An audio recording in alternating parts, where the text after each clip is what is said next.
Welcome to my UFC 121 Lesnar vs. Velasquez pay-per-view review. I know I'm 2 days late, but I've been really busy this weekend, so I couldn't even make a video for bragging rights. But I'm doing UFC because UFC was an epic event and bragging rights sucked, like I knew it would.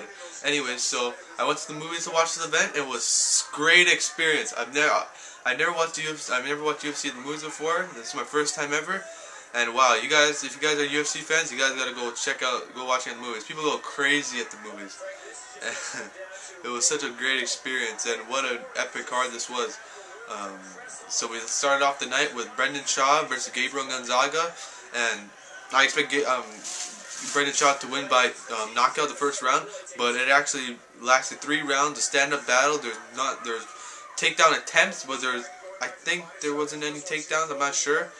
But I think there was 1 and 2, but they all just stood back up, and it was just pretty much a stand-up battle. And Gabriel Gonzaga did not look like himself during that fight, but Brendan Shaw looked tremendous during that fight. He was just counteracting to Gabriel Gonzaga.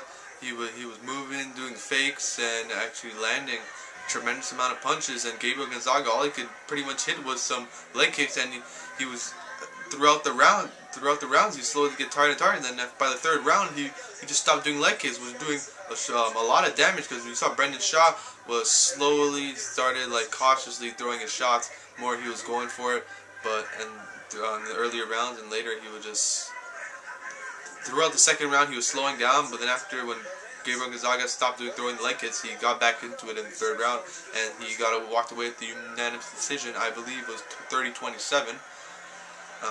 So that was it was a decent fight.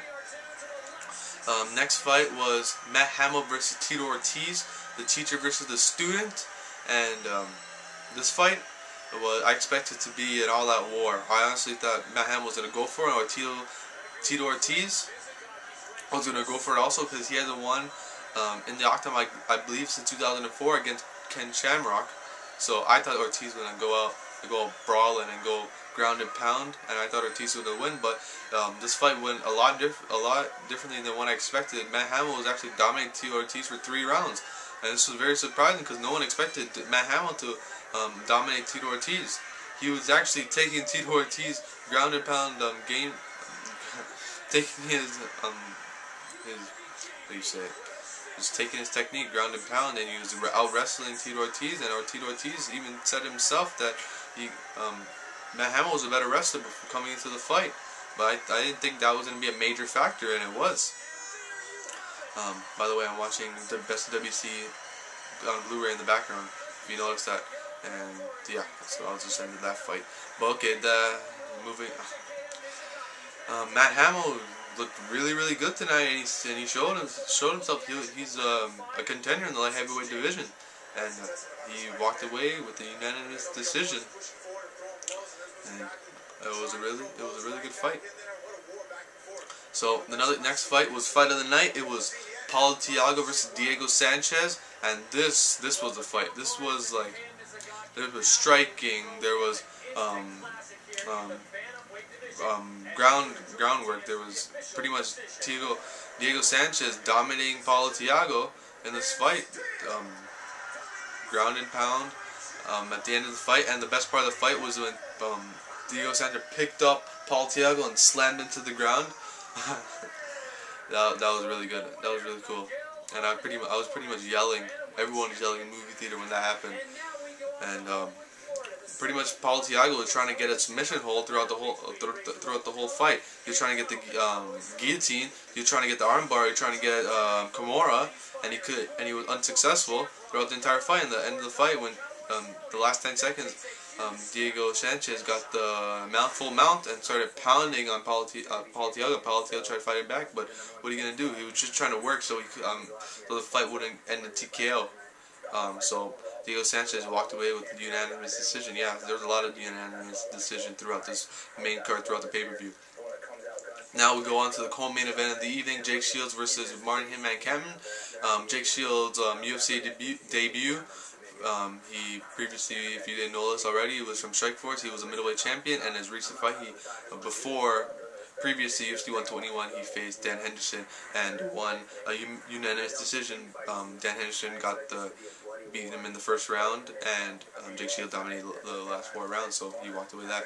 So this was his UFC debut. Everyone had high expectations for Jake Shields. If you knew who he was on a 14 fight win streak, and I was wondering why he was in the 170 division if he was a 185 fighter, fighting against Strikeforce as a middleweight champion. So, yeah. So, Jake Shields did not look like himself during the Martin Hitman fight. He actually looked slow, and he actually looked tired, and he looked drained. And Cameron got the best of that, but Cameron took Shields to the ground and pretty much tried to dominate him, but Shields just the better grappler, no doubt about it, a world-class grappler.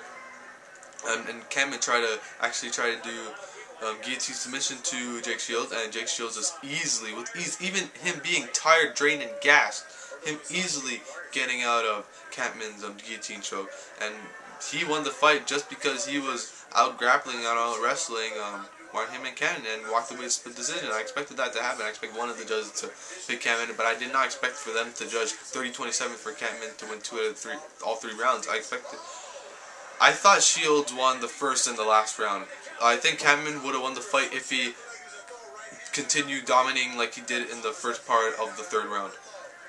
But Jake Shields probably going to get a title shot. Oh, by the way, the only reason Jake Shields was like that is because he cut 20 pounds before the weigh-in, which is something you don't do, because you see what happened to him.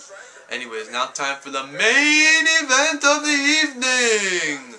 Brock Lesnar versus Cain Velasquez. I've been on the Brock Lesnar bandwagon since he jumped onto the UFC. I've been on the Cain Velasquez bandwagon since I ordered a UFC 99 when I saw him dominate Cheick Kongo, and then dominate Ben Rothwell, and then dominate Nogueira and knock him out in 3 minutes, clean. And Nogueira was at 100%. And Brock Lesnar dominating Frank Mir. Dominating Heath Herring, TKOing Frank Mir, submitting. I forgot about Randy Couture. Knocking out Randy Couture, submitting Shane Carwin, something that no one expected ever for that fight. Everyone expected a knockout, no one expected submission. And then we have, so these two guys coming in, I was literally shaking from the moment Lesnar came out for Enter the Sandman to the end of the fight. I was shaking. I was on the edge of my seat. I was yelling at everything. Once the fight started, Lesnar came out just swinging. He did the big knee, and just Velasquez just a better technician, landing the perfect punches at the right times, and then Lesnar actually got the takedown of Velasquez, and within 3 seconds, literally 3 seconds, Velasquez literally got back up and was brawling with Lesnar again, and then Velasquez actually tried taking Lesnar down, and he was successful, and Lesnar got back up, and Velasquez tried to take him down again, and then Lesnar just pushed him off, and all of a sudden Lesnar stumbled and flipped all the way around like a breakdance, got back and flipped around again, and went from one end to the octagon to the other end of the octagon. And but Cain Velasquez was just coming out and started swinging, punching Lesnar right in the face. Lesnar went down and got rocked. Velasquez just dominating on top. Lesnar got out of it, came back up and got rocked again, and that's where the cut on his cheek came from. And Velasquez was just swarming with the perfect punches, not like what Shane Carwin did and gassed himself out, because Shane Carwin never got the first round in his UFC in his MMA career. As Cain Velasquez, he's cardio for days. Cain Velasquez had, and just using his technique and throwing the perfect punches and not gassing himself out and knocking out Brock Lesnar. And it was wow. It was just, I was on the edge of it. I was going crazy. I was just yelling. I actually literally text 20 people. I looked at my phone. I had 12 text messages. I massive text 20 people I know that watch UFC. I was going, holy shit. That was an epic fight. I love that fight. That's probably one of my favorite fights, just because of the fact that I was going so crazy over that fight, and I was literally shaking from the start to finish, and I couldn't stop thinking about it. I was thinking about it yesterday. I was thinking about it today. I was talking with people that I saw today when I went to school. It was just so crazy. What an epic event. And Cain Velasquez, the new UFC heavyweight champion of the world. Amazing. what I expect from Brock Lesnar is, hold on, let me start out first. People said that they stopped, Lesnar, the Lesnar fight got stopped early. Lesnar was unintelligently defending himself. He wasn't even fighting back, he was just covering up. And his huge gash on his cheek was bleeding like crazy. And yeah, the fight was stopped at the right time before Lesnar got any more damage, unnecessary damage. And if the fight did actually go on and Lesnar did get out of it, I guarantee that fight would have been stopped due to doctor stoppage, because that gash that Lesnar got, and everyone would have been bitching that how Cain Velasquez is not the real champion, and Lesnar should be champion, and he only lost because of a cut. So, yeah. And what I think in the near future, Lesnar's not going back to wrestling. People think, oh, Lesnar and Undertaker, that stupid confrontation. Nothing's going to happen. Lesnar, I guarantee, okay, this is what I think that happen. Lesnar's going to fight Frank Mir. Lesnar versus Frank Mir 3. That's the only money fight UFC, I could think that UFC could do that actually could profit off of and make a new #1 contender other than Junior Dos Santos. And Junior Dos Santos is going to face Cain Velasquez later in 2011. So we'll have winner of Cain Velasquez and Dos Santos versus Frank Mir and Lesnar 3, which should be a money fight that people will actually pay to watch. Because Frank Mir just beat Mirko Cro Cop, and Lesnar just came off the devastating loss, losing the UFC Championship. So, yeah. So people would actually pay to see that fight. People say people are going to pay to see Dos Santos versus Velasquez, and the next other two contenders that are going to be fighting is Shane Carwin and Roy Nelson at UFC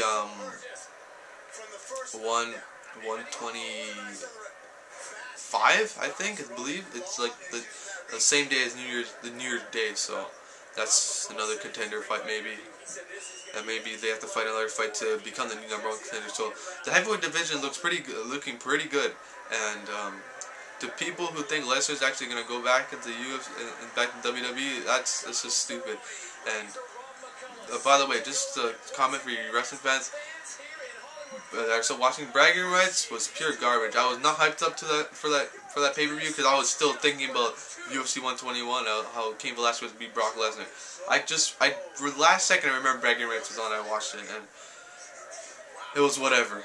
So UFC 121 was a great, memorable event. I expected, if this beats UFC 100 in the buy rates, I expect it. I won't be surprised. And I would laugh if WWE Bragging Rights 2010, which would happen the day after UFC 121, gets less than 100,000 buys because most people buying UFC 121, some wrestling fans and all MMA fans. So thanks for watching my UFC 121 review. An epic night, an epic moment for history, and an epic night for up and coming and such as Matt Hamill, Brendan Shaw, and Diego Sanchez coming back, and the UFC prospect in the welterweight division, Jake Shields, facing GSP in the near future. So thank you for watching, and hope you enjoyed.